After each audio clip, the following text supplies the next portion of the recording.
I'm Amy from Doodle Dog Designs. I've been asked about using thrifted wool for rug hooking projects. So I went to the thrift store and I found the ladies' suit coat. The suit coats are the least desirable of the items that you can get at the thrift stores. When you're looking for items at the thrift stores, you want to look at the label and make sure that it is 100% wool. And then you also want to take a look at the fabric and make sure that it is a fairly tight weave. You don't want a really loose weave. It won't felt up to be tight enough to use in your projects. It's getting very hard to find wool garments at thrift stores, but occasionally you can still find them.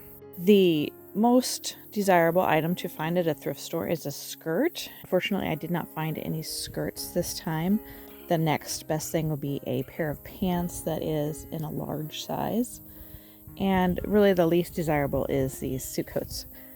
You can felt 100% wool sweaters and use them for other projects, but they're really not very good for rug hooking. When looking at garments at thrift stores, a big consideration is the color of the garment.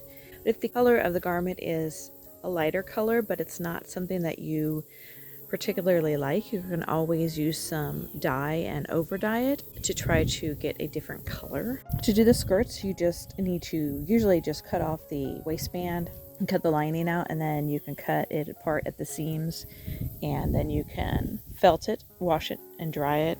Pants is similar. You just want to cut out the waistband and the fly area and cut it apart at the seams and take out any lining.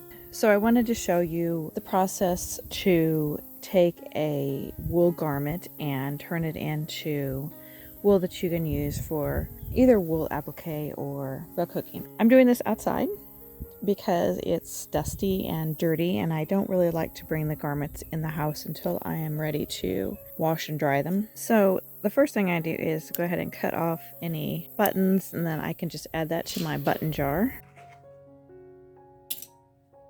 And then this has a lining all the way around it. I could use a seam ripper or scissors. I think scissors are easier, faster. So I'm just going to get in here and make a hole and start cutting the lining and see what's inside. A lot of times the suit coats have interfacing on the inside, and that can be very difficult to remove. It's harder to remove the interfacing after you wash and dry, so I like to disassemble the garments first, just in case there is any interfacing. There is some here. This back part doesn't have any, but it looks like the front pieces do. So sometimes it's an iron-on interfacing and you have to peel it off little by little. This looks like it might be a sewn-on interfacing. Nah, it's a press-on interfacing, so it'll be hard to get off.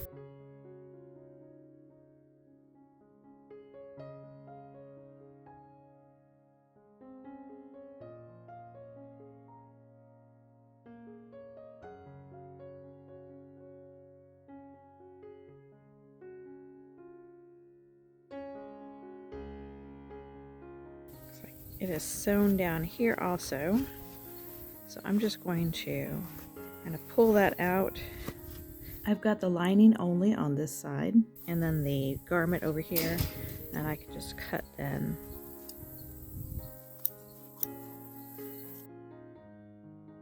My initial goal is just to get all of the lining and interfacing off of the garment so that I can then start taking it apart at the seams.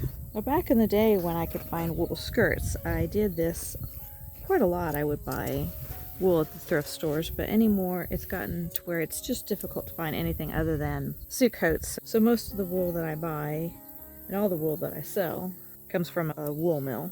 Now I'm going to start on the sleeve here, see what this interfacing, how hard it's going to be to get it off.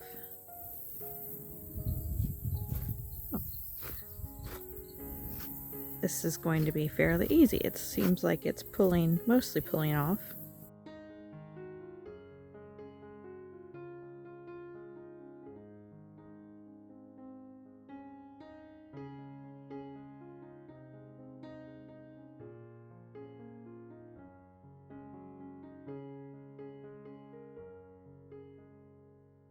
So now I'm going to just go ahead and cut it right here at the seam. Usually after you get it started, you can just rip it and the seam will rip right out.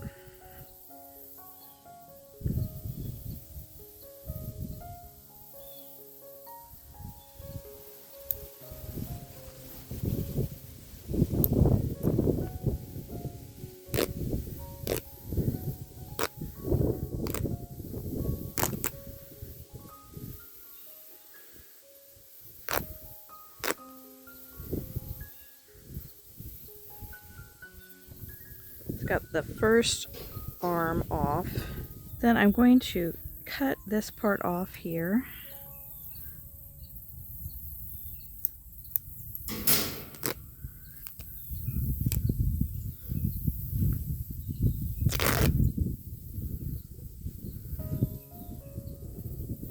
And go ahead and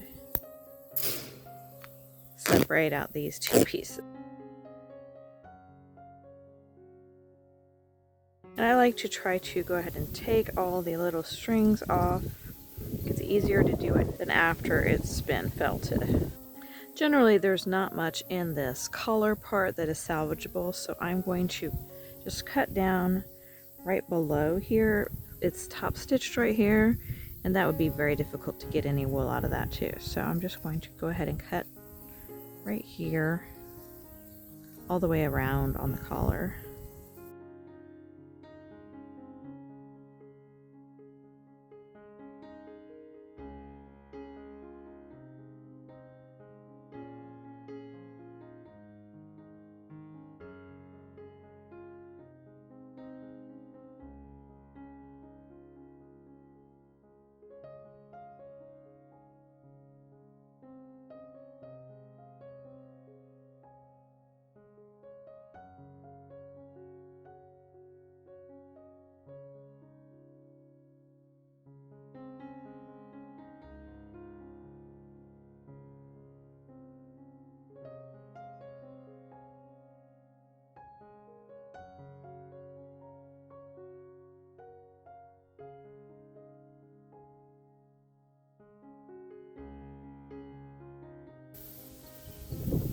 And here it's got the top stitching again, so I'm going to just cut through that and just cut that part off rather than try to get that seam out.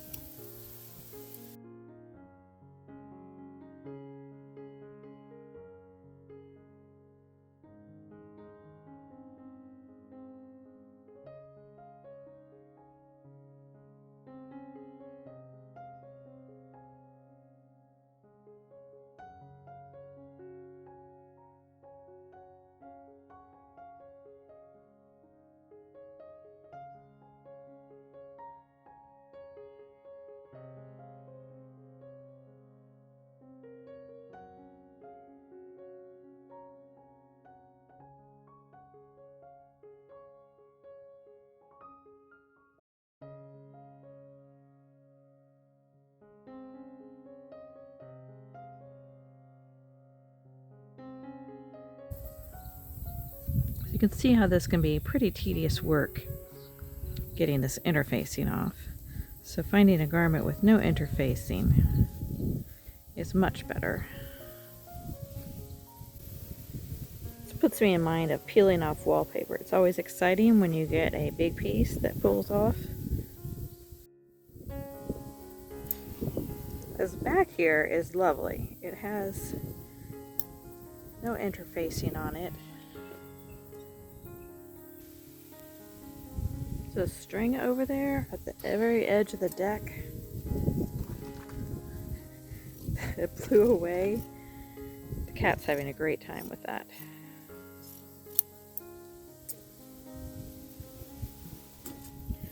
I just finished. It took me about 2 hours to get this apart and to get all the interfacing out. The interfacing was, of course, the hardest part. As you can see, there's still some little bits of interfacing here on the back side, and I'm not going to worry about that. These pieces would still be good to use for wool applique or for the backs of punching needle projects or other things. Now that I have the entire garment taken apart and the interfacing removed, my next step is to felt it in the washing machine. I do have a video, and I'll put that link in the description below, showing how you can felt your wool in a front load washing machine. Here's the pile of wool after it has been felted. As you can see, it's felted up nicely, but it's actually a pretty thin wool, but it's a nice quality wool. I think it will work nicely for my projects. I don't think it's worth making a special trip to a thrift store just to look for wool, because there just really isn't that much wool available in my area. Maybe it's different in other areas. But if you're there anyway, if you're at a thrift store or an estate sale looking for treasures, then it's certainly worth a look to see if they have any wool garments. I hope you found this video helpful. Be sure to click the like button and subscribe below. I'll see you next time. Bye.